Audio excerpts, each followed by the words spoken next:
Hello friends, welcome to my channel Shiksha Saathi यारा। दोस्त, RRB NTPC exam 2025 11 जून को जो फर्स्ट शिफ्ट में एग्ज़ाम था वो समाप्त हो चुका है और हमें 100% रियल के साथ दोस्तों क्वेश्चन मिल चुके हैं। तो चलिए क्वेश्चन की ओर बढ़ते हैं। देखिए क्वेश्चन है 2025 में ब्रिक्स सम्मेलन शिखर कहाँ होगा। तो मैं आपको बता दूं कि 2025 में ब्रिक्स शिखर सम्मेलन ब्राज़ील के रियो डी जेनेरियो में होगा। इसके अलावा मैं बता दूं कि यह शिखर 17वां शिखर सम्मेलन है जो कि 6 से 7 जुलाई 2025 तक आयोजित हो जाएगा। ठीक है, इसके अलावा मैं बता दूं कि इस शिखर सम्मेलन का जो मेज़बानी कर रहा है वो ब्राज़ील कर रहा है। ठीक है, ये आपको इतना याद रखना है। इसके अलावा ये भी आपके जानने योग्य है कि अगति ब्रिक्स शिखर सम्मेलन की मेज़बानी भारत करेगा। अगति ब्रिक्स शिखर सम्मेलन का मेज़बानी जो है वो भारत करेगा। अन्य ब्रिक्स देशों के साथ मिलकर हम आर्थिक, सामाजिक, व्यापार, एआई तथा अन्य महत्वपूर्ण मुद्दों पर चर्चा करेंगे। इसके बाद हम नेक्स्ट क्वेश्चन पर ध्यान दे रहे हैं। क्वेश्चन है, भारत का एकमात्र तैरता हुआ राष्ट्रीय उद्यान कहाँ है। देखिए हम लोगों ने यह फैक्ट्स में पिछले वीडियो में दिया था, अब यही क्वेश्चन पूछ दिया है। तो फैक्ट्स पर लोग बिल्कुल ध्यान दीजिएगा, इसे इग्नोर नहीं करना है। ठीक है, तो क्वेश्चन है कि भारत का एकमात्र तैरता हुआ राष्ट्रीय उद्यान कहाँ है। तो ये मैं बता दूं कि यह मणिपुर में है, जो केबुल लामजाओ राष्ट्रीय उद्यान में स्थित है। ठीक है, ये आपको याद रखना है। नेक्स्ट क्वेश्चन की ओर हम बढ़ते हैं। क्वेश्चन है, जनवरी 2025 में भारत में निम्नलिखित में से किस नेविगेशन सिस्टम को मजबूत करने के लिए NVS-02 उपग्रह लॉन्च किया। तो मैं आपको बता दूं कि नेविगेशन विद इंडिया कॉन्स्टेलेशन यानी NAVLC है, जो नेविगेशन सिस्टम को मजबूत करने के लिए वह लॉन्च किया गया है यह उपग्रह। ठीक है, इसके अलावा इसका अर्थ जो होता है विद इंडियन कॉन्स्टेलेशन होता है। ठीक है, इसके अलावा हम लोग इस पर ध्यान देंगे, इस फैक्ट्स पर। NAVLC को भारत और इसकी सीमा से 1500 किलोमीटर तक, याद रखिएगा 1500 किलोमीटर तक के क्षेत्र में उपयोगकर्ता को सटीक स्थिति से सूचना किया गया है। यह सेवा प्रदान करने के लिए डिजाइन किया गया है। ठीक है, ये आपको थोड़ा सा दिमाग में रखकर और एग्जाम एंट्री में प्रवेश कर सकते हैं। ठीक है, नेक्स्ट क्वेश्चन है, बेकिंग सोडा का उपयोग आमतौर पर रसोई में किसके रूप में नहीं किया जा सकता। तो आपके 4 ऑप्शन दिए थे, जो उनमें से एक ऑप्शन था खाद्य रंग यानी फूड कलरिंग। ठीक है, तो ये आपका ऑप्शन आंसर सही हो जाएगा। इसके अलावा मैं बता दूं, बेकिंग सोडा का उपयोग खमीर उठाने, सफाई करने, अन्य विभिन्न जो प्रयोजन हैं उसको कार्य करने के लिए किया जाता है, लेकिन आमतौर पर इसका उपयोग रसोई में खाद्य रंग के रूप में नहीं किया जाता। यही इसका सही आंसर है। ठीक है, इसके अलावा बेकिंग सोडा एक रासायनिक यौगिक है जो सोडियम बाइकार्बोनेट से मिलकर बना होता है, आप लोगों को मालूम होगा, जो अम्लीय अवयव के साथ मिलकर एक समीरीकरण एजेंट के रूप में कार्य करता है तथा कार्बन जो डाइऑक्साइड है गैस है छोड़ता है। ठीक है, जो पके हुए माल को फूलने में मदद करता है। ठीक है, इसके बहुत सारे कार्य हैं। ठीक है, नेक्स्ट क्वेश्चन की ओर देते हैं। कंप्यूटर से पूछा है, देखिए कंप्यूटर से 6-8 प्रश्न पूछे गए थे, जिसमें से MS एक्सेल भी शामिल है। तो आप लोग कंप्यूटर के MS एक्सेल, MS वर्ड, जितने भी सारे की कुंजी हैं यानी शॉर्टकट्स हैं, उनको आप लोग करके जाइएगा एग्जाम में। ठीक है, इसके अलावा ये क्वेश्चन पूछा था, भारतनाट्यम नृत्य और मणिपुर नृत्य के मुख्य उप प्रकार है वो कौन है। तो मैं आपको बता दूं कि भारतनाट्यम नृत्य में मुख्य रूप से 2 शैलियां हैं। ठीक है, जो उप प्रकार हैं, कहने का मतलब उप प्रकार हैं वो 2 हैं। कौन कौन से, तो जो और कला क्षेत्र मणिपुर नृत्य में रामलीला, सतकिन और यांगता मुख्य प्रकार है। ठीक है, इसके अलावा मैं और फैक्ट्स पर बात करूंगा। भारतनाट्यम और मणिपुरी दोनों भारतीय शास्त्रीय नृत्य हैं। ठीक है, भारतनाट्यम मणिपुरी दोनों भारतीय शास्त्रीय नृत्य है, लेकिन इनमें कई अंतर है। जैसे कि भारत की उत्पत्ति तमिलनाडु में हुई है और यह मंदिर नृत्य से प्रभावी है। ठीक है, नेक्स्ट क्वेश्चन पर ध्यान देते हैं हम लोग। पहला संविधान संशोधन कब हुआ था। ये क्वेश्चन आपके बहुत ही शानदार से पूछा है और देखिए अगला हो सकता है शिफ्ट में ये क्वेश्चन आ जाए। ठीक है, तो 18 जून 1951 को यह संशोधित किया गया था। इसके अलावा मैं बात करता हूँ पहला संविधान संशोधन 18 जून 1951 को हुआ था, 51 को। यह संविधान संशोधन जो है, अधिनियम जो है 1951 द्वारा प्रभावी हुआ था, जो 10 मई 1951 को भारत में तत्कालीन प्रधानमंत्री जवाहरलाल नेहरू द्वारा पेश किया गया था। ये भी आपको याद रखना है। हो सकता है क्वेश्चन पूछ दे कि किसके द्वारा पेश किया गया था, आपको टिक मार्का है जवाहरलाल नेहरू द्वारा। कब? तो 10 मई को। ठीक है। इसके अलावा इस संशोधन का उद्देश्य क्या था, ये भी जान लेते हैं हम लोग। दिमाग में रहेगा तो आप लोग टिक मारकर आ जाइएगा, ठीक है, अन्यथा आपको गलती हो जाएगा। ठीक है। तो देखिए, इस संशोधन का मुख्य उद्देश्य मौलिक अधिकारों के प्रावधानों को संशोधित करना, जो मौलिक अधिकार है उनमें परिवर्तन लाना, जो उस समय कुछ मामलों में जमींदारी उन्मूलन कानून से टकरा रहे थे। ठीक है। उस समय क्या हो रहा था कि जो जमींदारी मामला है उनसे टकरा रहे थे, तब जाके इसमें बदलाव का, परिवर्तन का विचार आया। ठीक है। इस संशोधन के अनुच्छेद 15, 19, 87, 174, 176, 341, 342, 372, 376 में संशोधित किया गया। ठीक है। इन सारों में संशोधित किया गया था। अनुच्छेद 31 के ए और 31 बी भी जोड़े और 9वीं अनुसूची भी जोड़ा गया। ठीक है। ये सारे के सारे इंपॉर्टेंट पॉइंट थे। इसके अलावा देखिए, जीडीपी बढ़कर कितनी हो गई, ये भी प्रश्न था। और मैं बता दूं कि आप लोग बजट पढ़ कर जाइएगा 24-25 का। ठीक है। 24-25 का बजट से क्वेश्चन पूछ रहा है, मैंने देखा है, तो आप लोग बजट का क्वेश्चन कर लीजिएगा। पंचवर्षीय योजना जो है उसको करके जाइएगा। ठीक है। तो जीडीपी बढ़कर कितनी हो गई, तो 7.4% हो गई। ठीक है। पिछली तिमाही यानी जो Q3 FY25 में जीडीपी ग्रोथ 6.2% थी, जो अब बढ़कर 7.4% हो गई है।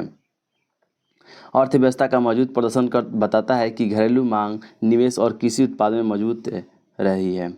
ठीक है। देखिए, इसके अलावा रामपुरी डांस का कैसा कुछ पूछा गया था। तो रामपुरी डांस एक ऐसा शब्द है जिसका उपयोग नहीं किया जाता है और न ही इस कोई ऐसा डांस है। ठीक है। तो ये क्वेश्चन गलत है। नेक्स्ट क्वेश्चन पूछा गया था, जूते हुए खेत का साक्ष्य कहाँ से मिला है। तो आप लोगों को पता होगा, कालीबंगा से मिला है जूते हुए खेत का प्रमाण। ठीक है। इसके अलावा मैं बात करता हूँ, कालीबंगा में एक ग्रिड पैटर्न दिखाई देता है। ठीक है। ग्रिड पैटर्न कहाँ दिखाई देता है, तो कालीबंगा में, जो जूते हुए खेत का प्रमाण है। यह ग्रिड पैटर्न पूर्व पश्चिम दिशा में लगभग 30 सेंटीमीटर की दूरी पर और उत्तर दक्षिण दिशा में 190 सेंटीमीटर की दूरी पर बना है। ठीक है। नेक्स्ट क्वेश्चन है दोस्त, 1663 में कोची के राजा ने पुर्तगाली को हटाकर किसे दर्जा दिया, तो डचों को। ये आपका राइट आंसर हो जाएगा। नेक्स्ट क्वेश्चन है, ब्रिक्स शिखर सम्मेलन 2025 की मेजबानी कौन सा देश करेगा। तो मैंने बताया था पीछे की ओर वही क्वेश्चन रिपीट हुआ है, तो ब्राज़ील करेगा। ठीक है। ये 17वां शिखर सम्मेलन है, ये भी आपको जानना योग्य है। इसके अलावा रहने दीजिए, फैक्ट्स आपको ऊपर की ओर बता दिए गए हैं। पूरे भारत में कुल कितने ग्राम पंचायत हैं, तो मैं बता दूं कि 2,50,000 जो है पूरे भारत में ग्राम पंचायत है। राष्ट्रीय पंचायत राज दिवस कब मनाया जाता है, ये भी आप लोग ध्यान रखिएगा। तो 24 अप्रैल को राष्ट्रीय पंचायत राज दिवस मनाया जाता है। इसके अलावा मैं बात करता हूँ नेक्स्ट क्वेश्चन की ओर, कि 1918 के खेरा का किसान आंदोलन में जो गांधी जी का साथ किसने दिया था। ठीक है। तो मैं आपको बता दूं कि 1918 में जो साथ दिए थे खेरा आंदोलन में, तो वो सरदार वल्लभ भाई पटेल थे। ठीक है। इन्हें लौह पुरुष के नाम से भी जाना जाता है।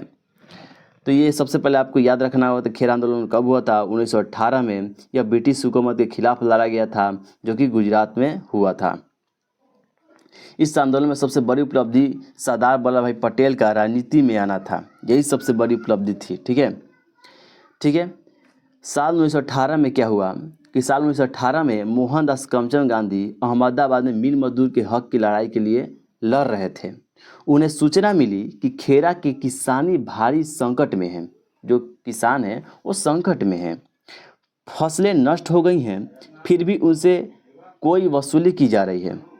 जैसे कि पिठल भाई पटेल और गांधी जी जो थे, जांच कराई, वे लोग जांच कराए तो पता चला कि किसानों की मांग सही है, ठीक है। उसके बाद नियम के मुताबिक उन्होंने पूर्ण कर माफ़ी मिलना जो है माफ़ी मिलनी चाहिए, ऐसा कुछ कहा उन्होंने। गांधी जी ने फ़ौरन खेड़ा जाने का फैसला किया। वहाँ पहुंचकर पता चला कि जिले के फसल बर्बाद हो गई हैं, ठीक है, ऐसा कुछ करके था। तो इस कारण से जो खेड़ा आंदोलन हुआ था, तो उस पर हम ज़्यादा ध्यान नहीं देंगे। देखिए क्वेश्चन है, लवणीय क्षारीय मिट्टी की विशेषता निम्न में किस गुण से होती है? तो ये जो है सूखा से उत्पन्न होता है, ठीक है। तो ये आप लोग जानने की जरूरत नहीं है। जूते हुए खेत का प्रमाण निम्न से किस पुरस्थल में मिलता है? तो जूते हुए खेत का प्रमाण जो मिलता है दोस्तों, कालीबंगन। हम लोगों ने ऊपर की ओर भी देखे थे, ये क्वेश्चन रिपीट हो गया, ठीक है। Who is the current president of international जो क्रिमिनल कोर्ट? तो मैं बता दूं कि जो क्रिमिनल थे वो टोमोको अकाने थे, जो कि जापान से बिलोंग करते थे, ठीक है। नेक्स्ट क्वेश्चन है, निम्नलिखित में से कौन सा संगठन ग्लोबल इनोवेशन इंडेक्स जारी करता है? तो इंसीड जो है ग्लोबल इनोवेशन इंडेक्स जारी करता है, ठीक है, ये आप लोग याद रखिएगा। नेक्स्ट क्वेश्चन है, एम.एस. स्वामीनाथन पुरस्कार से किसे सम्मानित किया गया?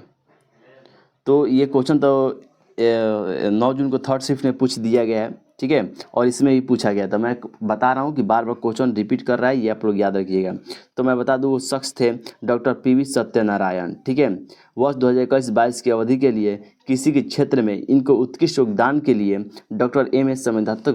स्वामीनाथन को सम्मानित किया गया था। तो ये आपके फैक्ट्स जो है याद रखने हैं।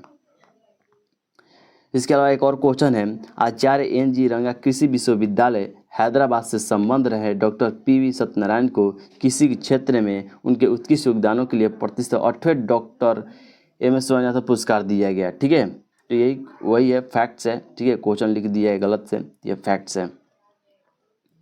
ये पुरस्कार कब दिया गया था याद रखिए। यह पुरस्कार 30 सितंबर 2023 को हैदराबाद के भारतीय चावल अनुसंधान संस्था में एक कार्यक्रम के प्रदान किया गया था, ठीक है।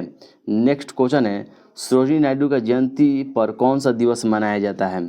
तो मैं आपको बता दूं, सरोजिनी नायडू दिवस पर हर साल 13 फरवरी को राष्ट्रीय महिला दिवस मनाया जाता है, ठीक है। यह दिन भारत में महिलाओं के अधिकारों के लिए उनकी लड़ाई, उनके स्वतंत्रता आंदोलन में उनके योगदानों और महिला सशक्तिकरण के लिए उनको प्रयासों को याद करने के लिए मनाया जाता है, ठीक है। नेक्स्ट क्वेश्चन है, पाक जल डमरू मध्य में कौन प्रवेश द्वार कहा जाता है? तो ये बंगाल की खाड़ी का प्रवेश द्वार कहा जाता है, ठीक है। पाक जल मध्य को बंगाल की खाड़ी का प्रवेश द्वार भी कहा जाता है। यह भारत के तमिलनाडु राज्य और श्रीलंका के उत्तरी भाग के बीच स्थित एक जल संयोगी है, ठीक है। नेक्स्ट क्वेश्चन है, भारत में रिजर्व बैंक की कितनी शाखाएं हैं? तो भारत में रिजर्व बैंक की जो शाखाएं हैं वो 31 हैं, ठीक है। भारत में रिजर्व बैंक की संख्या जो 31 है, इन शाखाओं को क्षेत्रीय कार्यकाल और शाखाओं के रूप में वर्गीकृत किया गया है। ये शाखाएं रिजर्व बैंक के बड़ी जो चलात्मक अंग हैं, ठीक है। नेक्स्ट क्वेश्चन है,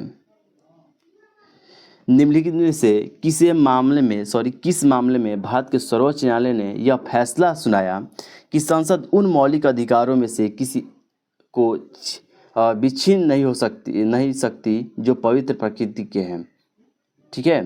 तो किन मामलों में? तो गोलाकनाथ मामले में 1967 में, ठीक है। नेक्स्ट क्वेश्चन की देखिए दोस्त, क्वेश्चन खत्म हो चुका है। अगर आने वाले दिनों में अगर आपका भी एग्जाम है तो आप इस नंबर पर क्वेश्चन को 100% एक्यूरेट के साथ इस पर भेज सकते हैं, या मैं टेलीग्राम डिस्क्रिप्शन में डाल दूंगा, उस पर आप लोग क्वेश्चन को लिख कर कॉपी पर भेज सकते हैं। तो मिलते हैं नेक्स्ट एनालिसिस में, तब तक के लिए जय हिंद दोस्तों।